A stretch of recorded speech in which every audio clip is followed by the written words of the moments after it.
London, in the first breath of spring, shimmered beneath gas lamps that cast soft halos upon the polished streets, where carriages rattled toward the Harrington estate as though drawn by an invisible tide of expectation. Within that glittering world, society prepared to witness yet another parade of elegance, ambition, and carefully veiled rivalries. For Lady Evelina Harrow, the night promised little more than the familiar ache of invisibility. She stepped from her family's modest carriage with a poise instilled since childhood, yet in her eyes lingered the quiet dread of entering a ballroom where she was too often dismissed before she had even spoken.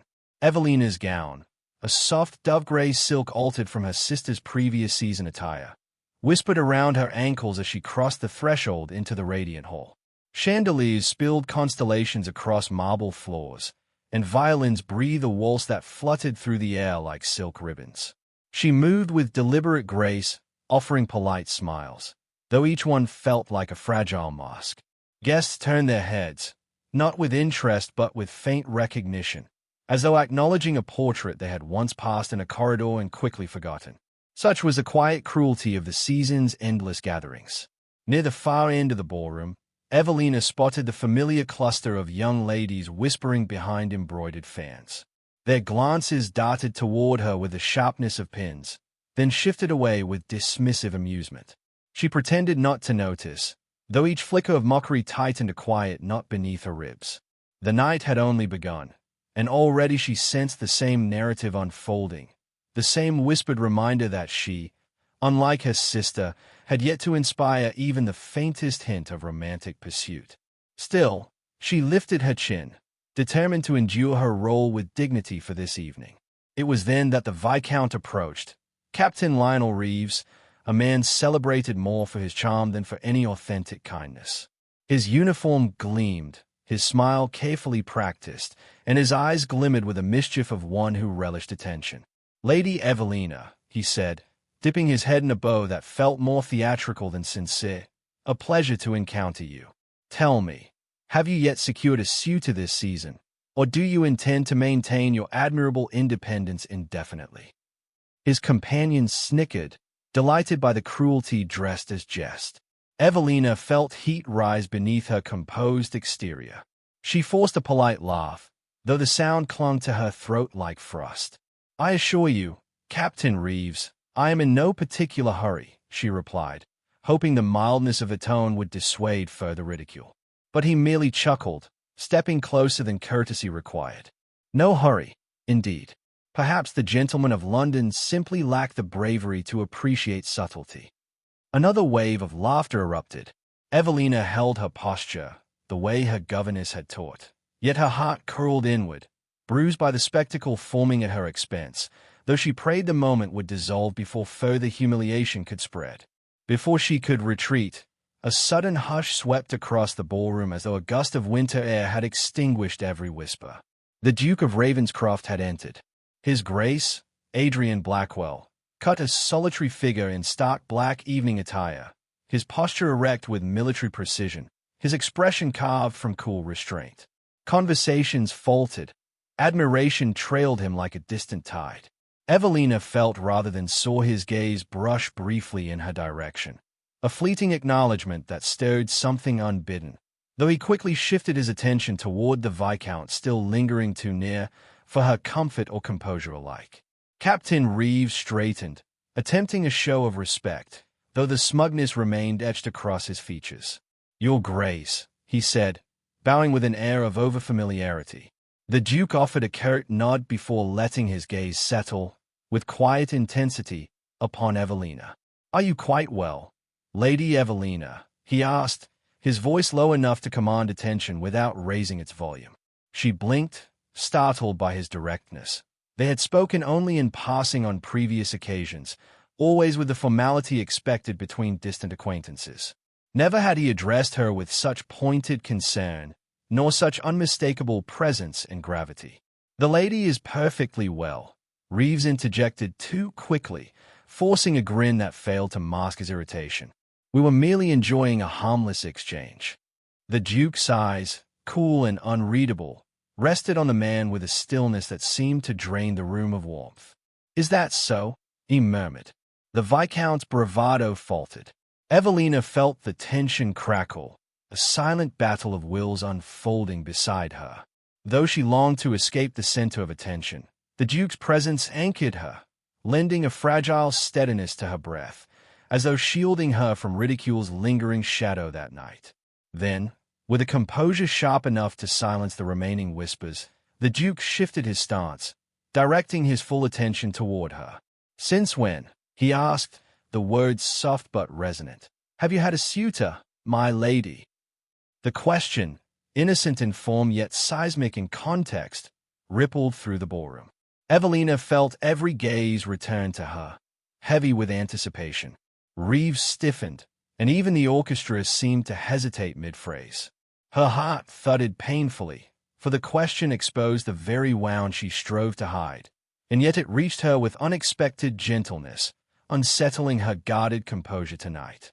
She drew a breath, steadying herself as every expectation, every judgment, pressed against her like a tightening corset. "Your Grace," she began, her voice softer than she intended yet clear enough to reach those who strained to hear. "Since this very evening, it would seem."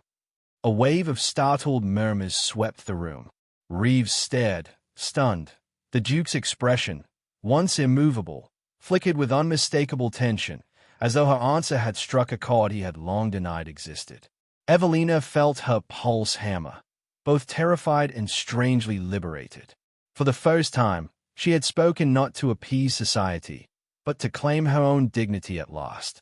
Morning sunlight filtered through the lace curtains of Evelina Harrow's modest chamber, casting pale patterns upon the wooden floorboards as she unfolded the note left upon her writing desk. It had arrived without signature or explanation, nestled beside a pressed violet whose color had deepened in its fragile stillness. Evelina read the elegant script again, bewildered by the tenderness implied in its brief message. "To remind you that even the overlooked are seen." Her breath trembled. No gentleman had ever addressed her with such poetic intention, and the very mystery of it stirred a flicker of daring hope. Yet hope, in London's relentless social season, rarely arrived without its shadow. By noon, the Harrow household buzzed with speculation. Her mother's startled delight, her sister's suspicious curiosity, and the maid's half-whispered gossip that a secret admirer might finally have chosen their quiet second daughter. Evelina tried to conceal the trembling in her hands as she tucked the violet into a small porcelain dish, but her pulse betrayed her. She had no illusions about the precariousness of her standing. One misstep could turn admiration into mockery. Still, the gentleness of the token warmed a place long left cold. By evening, however, hope had already slipped into rumor.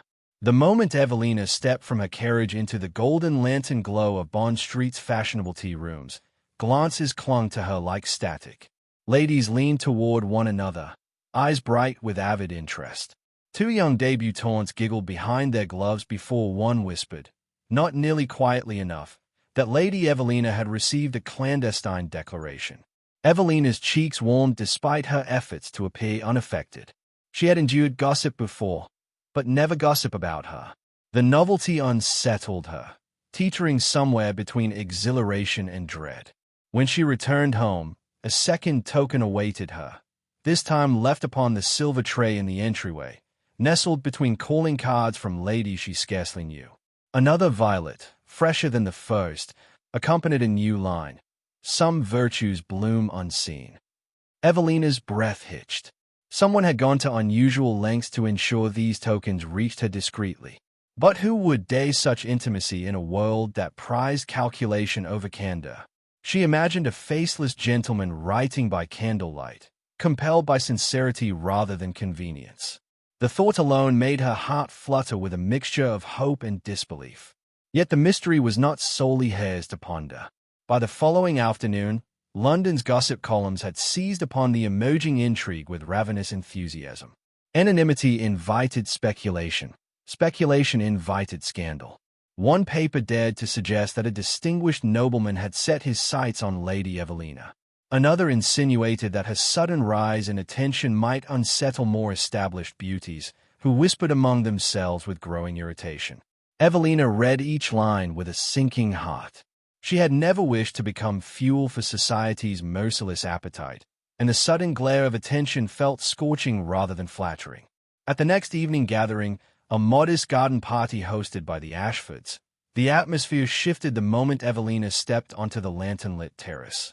Gentlemen she had never spoken to greeted her with sudden warmth, while ladies assessed her with speculative smiles, as though trying to determine whether she deserved this newfound admiration.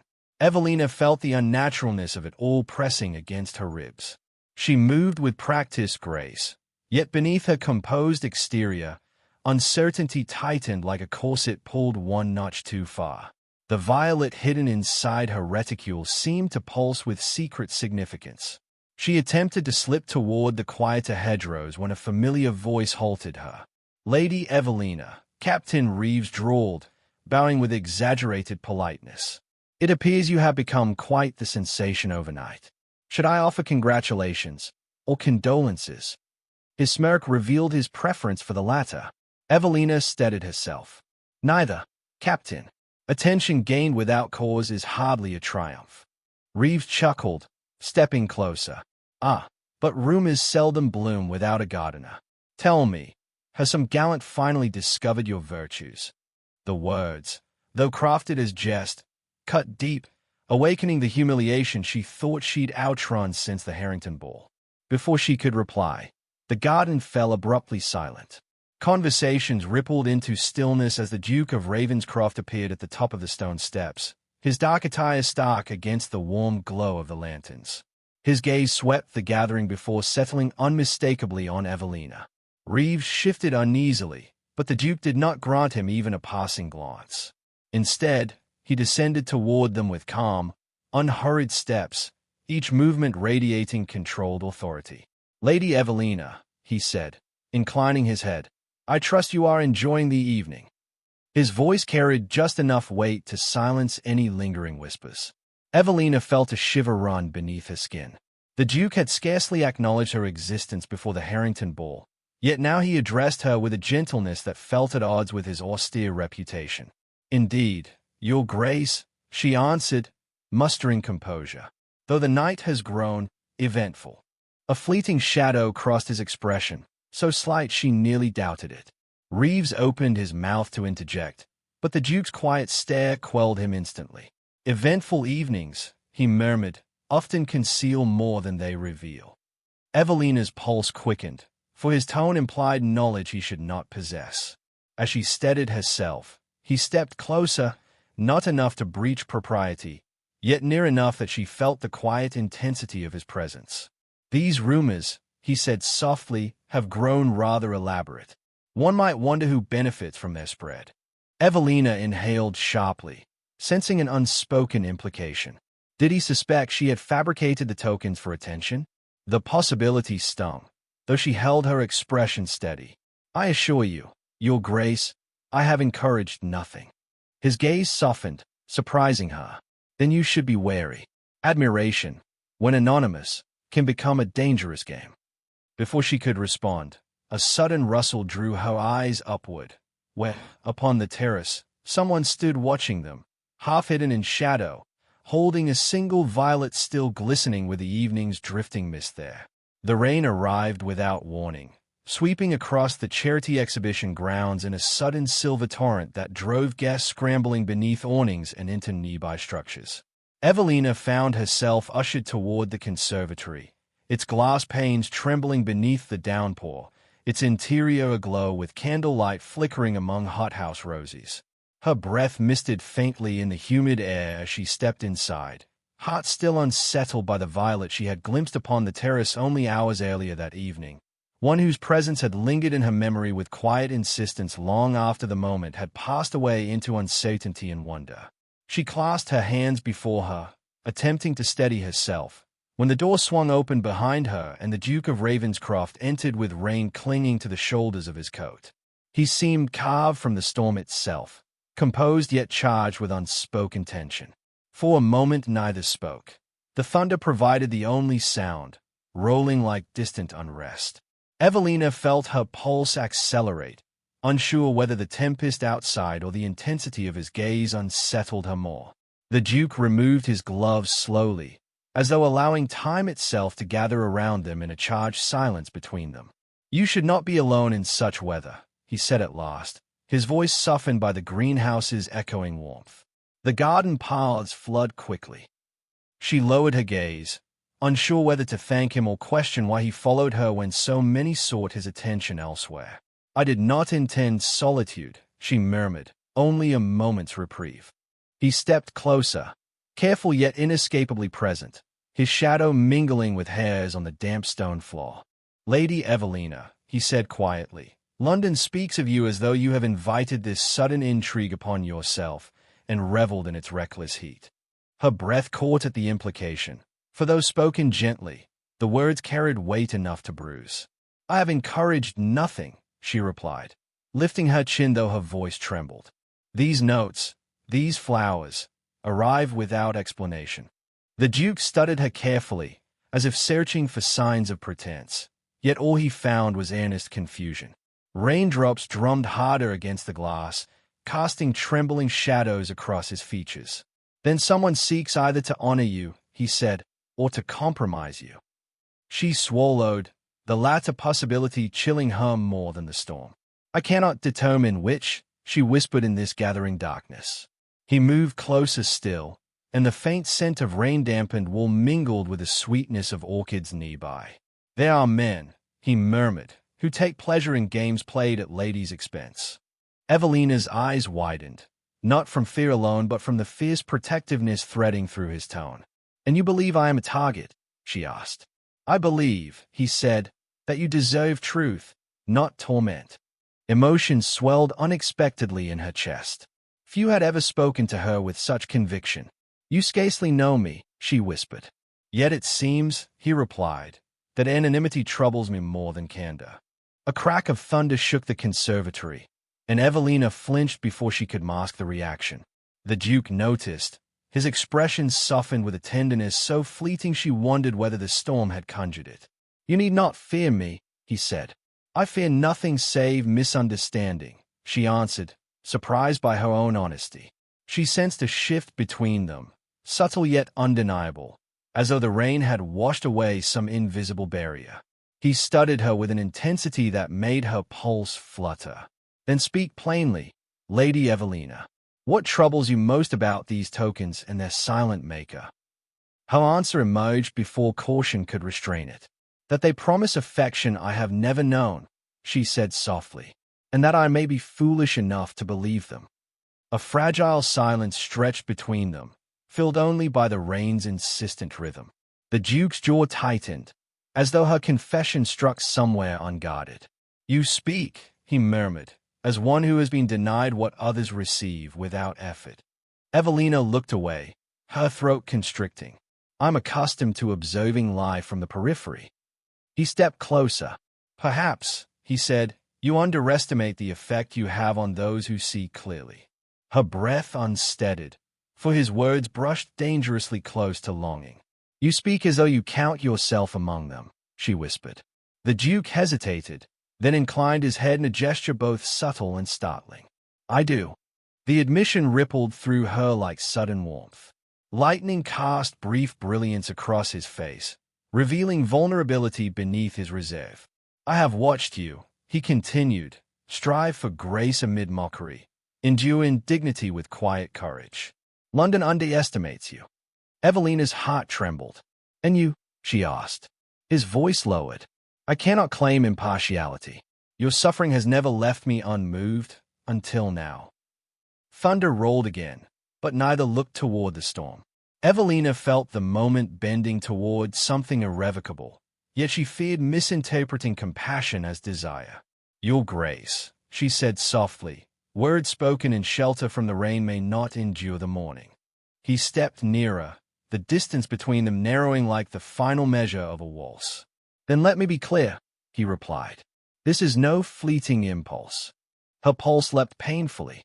"If that is true," she whispered, "why keep silent until now?" His gaze held hers with fierce clarity. "Because speaking risks far more than silence, for us both." The rain began to ease, its rhythm softening as though granting them fragile reprieve. Evelina's breath trembled with the weight of all he had not yet spoken. The Duke reached for her hand, yet stopped a mere inch short, the restraint more intimate than any touch. "I would shield you," he said, from every whisper meant to wound. Her eyes burned. "And if the whispers concern you?" His jaw tightened. "Then let them." She felt the world tilt, the night narrowing to the space between their breaths. But before another word could form, a shadow moved beyond the glass panes. The foreign count arrived in London like a gust of warm Mediterranean air, sweeping through the rigid corridors of English society with disarming charm.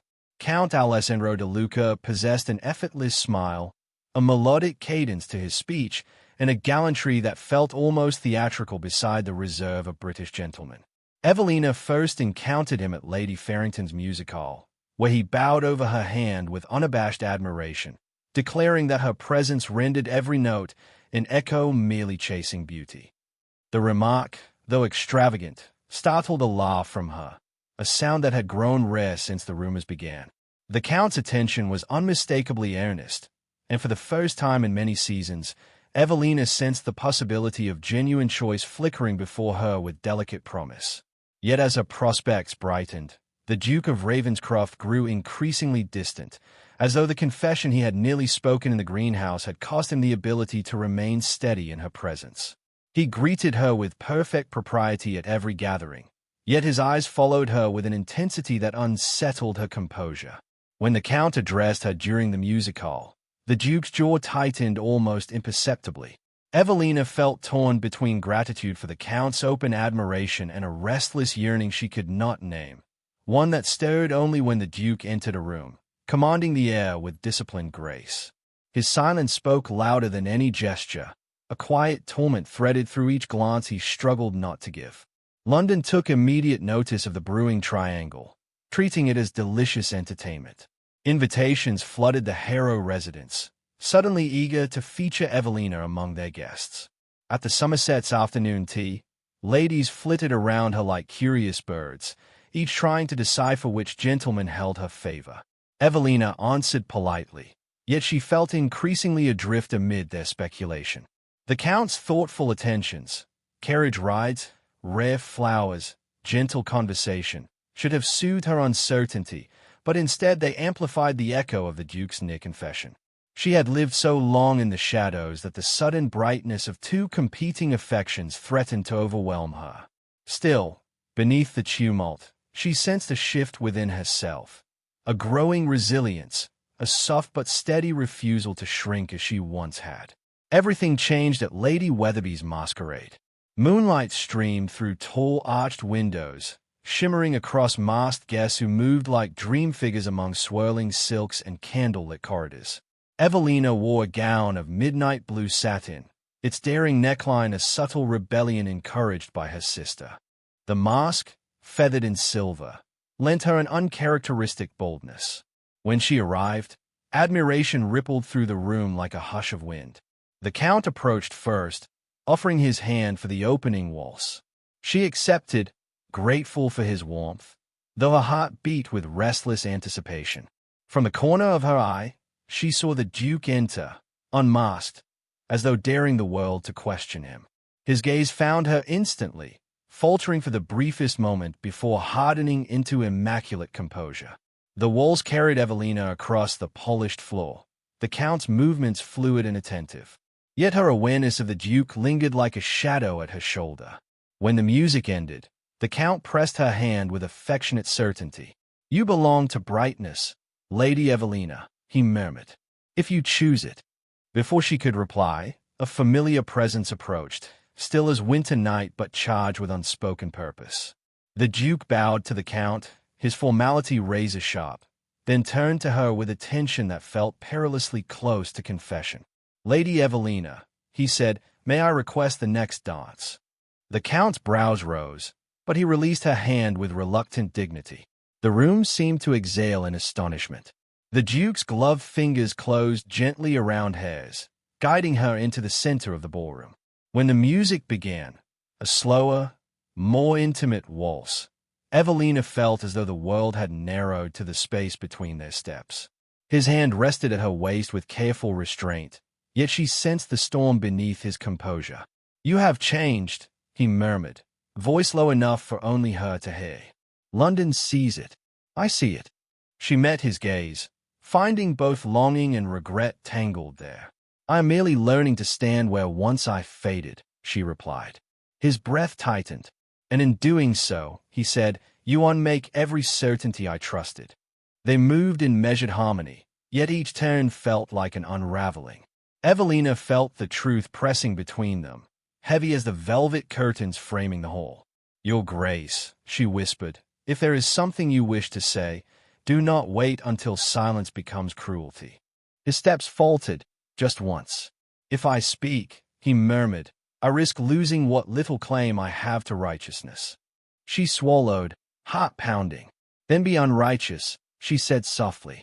For the first time, his composure cracked. "Tell me, Evelina," he breathed, "am I too late? Has the Count already won what I was too blind to see?" Her pulse surged.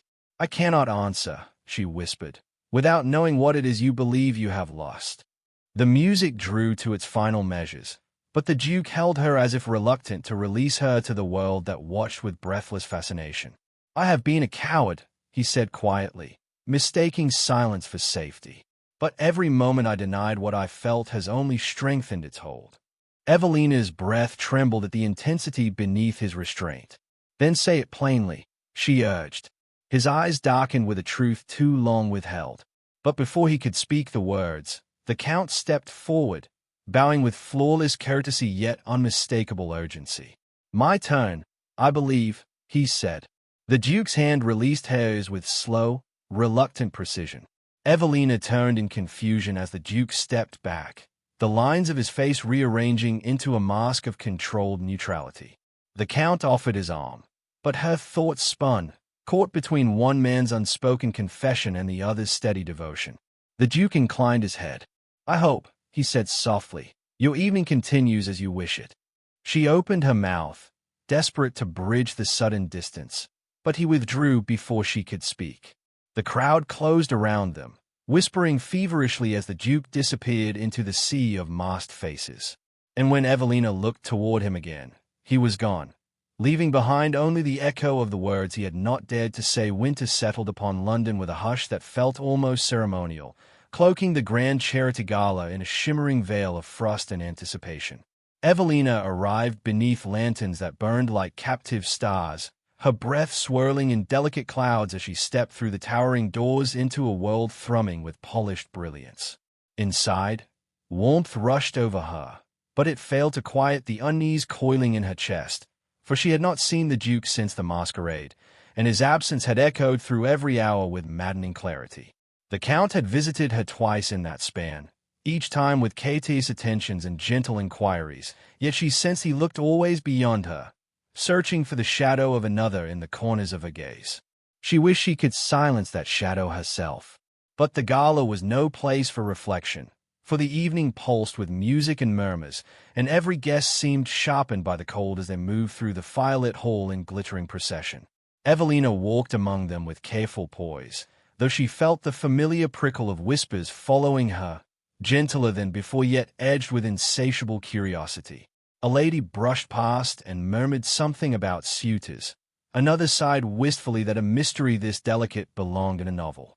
Evelina longed to fade into a quiet corner, yet she knew retreat would invite sharper speculation. The Count found her before she could escape, greeting her with a warmth that chased a small measure of cold from her bones. He offered his arm and guided her toward the central hearth, where firelight gilded the gold embroidery of his evening coat. "Lady Evelina," he said gently, "London watches you with great interest tonight." She managed a smile, though her thoughts flickered restlessly toward the doors, half hoping, half dreading that the Duke might emerge from the winter shadows. When he finally entered, the air itself seemed to shift, as though the hall recognized the gravity of his presence long before he spoke. Snow clung to his coat, melting slowly in droplets that shimmered like starlight against black wool, and his expression held a tension that set Evelina's breath unsteadily aflame. He approached the gathering with composed strides, yet his attention, unmistakable, unmasked, fixed upon Evelina with a force that halted her heartbeat mid-thrum. The Count noticed as well. His cordial smile dimmed at the edges. "It appears, my lady," he murmured, "that fate does not intend you to remain unclaimed tonight." Before she could answer, the Duke stepped forward, every inch of him carved with purpose. Conversations faltered around them, slipping into charged silence as he addressed the Count with impeccable civility. "Your courtship is admirable," he said softly, "but I must speak with Lady Evelina before any man claims her attention this evening." A ripple of astonished murmurs spread through the hall. The Count stepped aside with a tight, respectful nod, though his eyes followed Evelina with troubled quiet as the Duke guided her away. He led her through a side corridor toward a frost-rimmed veranda, where lanterns flickered against the encroaching night and snow drifted like powdered moonlight across the balustrade. Evelina's pulse hammered at the audacity of what he had done. So public, so irrevocable, and yet she felt no fear, only the dangerous hope staring beneath her ribs. The Duke turned toward her, breath visible in the cold, restraint warring with longing in every measured inhale. "Evelina," he said, abandoning titles with a shock of intimacy, "I can no longer remain silent while rumors shape your fate and mine." Her breath caught. "Then speak truth, Adrian. I will hear nothing less." He exhaled a trembling breath, as though releasing years of restrained longing. "Those violets," he whispered, "were mine. Every one of them. I meant them as protection at first, then as confession, when courage began to fail me." Her eyes widened, tears gathering like dew. "Then why hide behind silence?" He stepped closer, snow swirling around them like fragile constellations. "Because I feared my truth would burden you, always damage you." She shook her head, overcome. "You cannot damage me by wanting me." His expression broke, cracked open by relief and desperation intertwined. "Then let me claim my right at last," he said, voice low with trembling conviction. Before she could reply, a harsh voice cut through the cold. "You forget, Your Grace, she is not yet free to choose." The Count stepped onto the veranda, snow clinging to his dark curls, eyes stricken not with anger but wounded devotion. Evelina gasped, torn between regret and dawning clarity. The Duke did not turn away. He faced the Count squarely. "She chooses for herself tonight." The Count's voice broke. "Is that so, my lady?" Snow fell thicker now, gathering in Evelina's dark hair like whispered blessings.